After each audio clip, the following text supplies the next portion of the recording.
Patrick, thank you very much for being here. You are overseeing the activities for data centers for CBRE, and it's a very hot topic at the moment. We see a lot of funds uh, deploying capital in this sector. It's very exciting, I suppose, right? It is. And first, thank you for having me. It's been a pleasure being a part of your great event. It is a very hot topic. AI is predominant in the space, but just general compute continues to grow at a rapid pace all around the globe. So I'm very fortunate to have the opportunity. And we see data center talks everywhere. We do in our club in Europe, in India, in Brazil, in Mexico, everywhere. But how do you see the demand and the opportunities for investment for the investors in all these regions? The investment opportunity is following the demand, which is global. So when I think about Latin America specifically, we're tracking the most activity in Sao Paulo specifically. Tremendous demand, lots of opportunities there, but also emerging markets in Mexico and Chile. And really the business is global. And you think about where technology needs to be everywhere. And I get, when I try and define our client base, it literally is every business that's out there needs technology. So that drives use and creates opportunities for investors as well. We see that energy is a big topic when it comes to building new data centers and so on. Would Brazil have any competitive advantage considering the energy potential of the country when it comes to solar, wind, and natural resources? Yeah, absolutely. One of the slides I presented earlier at this event was the power makeup, and Brazil has a very large percentage. I think something north of 50% of your power is hydro. The industry is absolutely looking for and desires renewable sources. So I think that is a competitive advantage to think about when you look at Brazil specifically, but other parts of the globe. And sustainability remains a very critical topic for all investors. And data center is also something that requires a lot of energy, as we just said. How combine both sustainability and high demand of energy and power for the data center? It's a very dynamic and somewhat of a dilemma for the industry. So we talked about the growth. So you've got huge demand in compute, AI, autonomous vehicles. Everything we're doing with technology is driving compute demand. But in many parts of the world, we're struggling to find power. So without exception, every client we work with prefers and desires a sustainable solution. The challenge is it's just not there. So we're defaulting to natural gas as a solution. Not ideal, but better than coal. We're seeing an adoption, or at least a desire to adopt nuclear as a solution.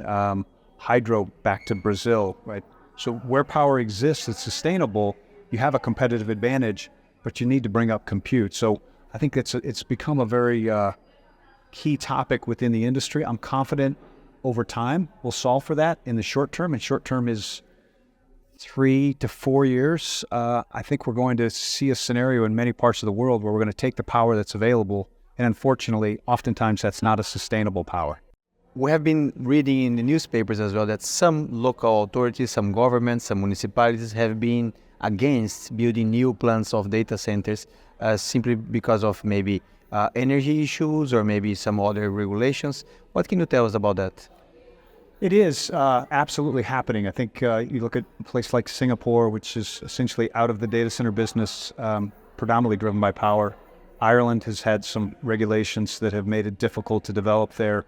But I think over time that's going to change. I think when you look at the benefits of a data center in a community, where you drive huge tax, even in an incentive basis, huge tax revenue to these countries and cities and states, and you put no cars on the road, you put no bodies in your schools, and they continue to generate revenue. I think a recent example that happened in the States, the state of Georgia, which has been very successful in the Atlanta area specifically, driving new data centers. There's a proposal within the legislature to temporarily restrict incentives for data centers.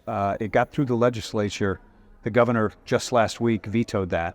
And it was important for the industry because that is one of the 5 largest data center markets in the country and one of the 10 largest in the world. So I think it's definitely something as an industry where we need to watch and we need to be careful with. But the other component is we're not going to stop driving compute. So the industry will migrate to where these applications can go, and the benefits will follow to those states or those countries or those regions. One of our members left one of these big private equity funds to create his own fund. And his thesis is that he's going to raise funds to buy offices that are B or C offices, offices that are not going to be used for quite some time. And his plan is to build data centers that are very close to the cities when they can have enough energy to power. Do you see as something feasible, this strategy? Because there's a lot of new buildings, old buildings that are empty, with yeah. commercial real estate empty. Is it feasible? Can he replicate that a lot? I think it's going to be difficult, but if you have access to power, that's the key, right? If you're, I would say, maybe less to the city center and more towards, it could be a city center location, but with readily available power. Mm-hmm. There's such a lack of supply and large capacities for power right now that if that model succeeds, I suspect, my own opinion, it's going to be driven more by immediately available utility power. Perfect. When we talk about the size of the market for data center, do you believe we are about to reach peak in any region of the world? One of the members from India, for example, and there are a lot of investment in data center in India as well. No, only one guy told me, look, I think we're going to have an oversupply of data center here in India. Was only one voice. But that brought me to think about, are we close to reaching a peak in terms of supply anywhere? I personally don't believe so. In fact, I would think we're a long ways from that. Long way. Think about, so AI training models, so large-scale data gathering collection points. It's where we spent a lot of money as an industry. We still have ways to go, but the inference models are distributed compute and 5G. We're just starting to see that, and the way that I think about it is, much of what we're going to use AI and 5G type devices haven't been invented yet. In your lifetime, you're going to get to see a lot of really cool things that an old guy like me might miss. But there is a massive opportunity. I don't believe, in fact, India specifically, I view as one of our high growth opportunities with the migration of compute from China for regulatory and other geopolitical reasons. I think India's, I'm a big sports guy in the States, so I'm going to use a baseball analogy, so forgive me. But, if I were to describe India, in my view, from a 9-inning baseball game, I think we're in the second inning. I think there's significant growth there for compute and data centers. A final question, Pat. If you had to give a message to a global investor or a regional investor that are looking to deploy capital in data center, what are the opportunities? What are the risks for them? Sure. I think, as just in the prior question you and I discussed, that the opportunities remain very strong. I think the challenge or the risk are, it is a global business. If you think about the top largest occupants of these facilities, they're the big hyperscale entities, the large technology companies, global banks, and they have a preference for reasons, and I would use our own company as an example of that. We've got 120,000 people spread around the globe.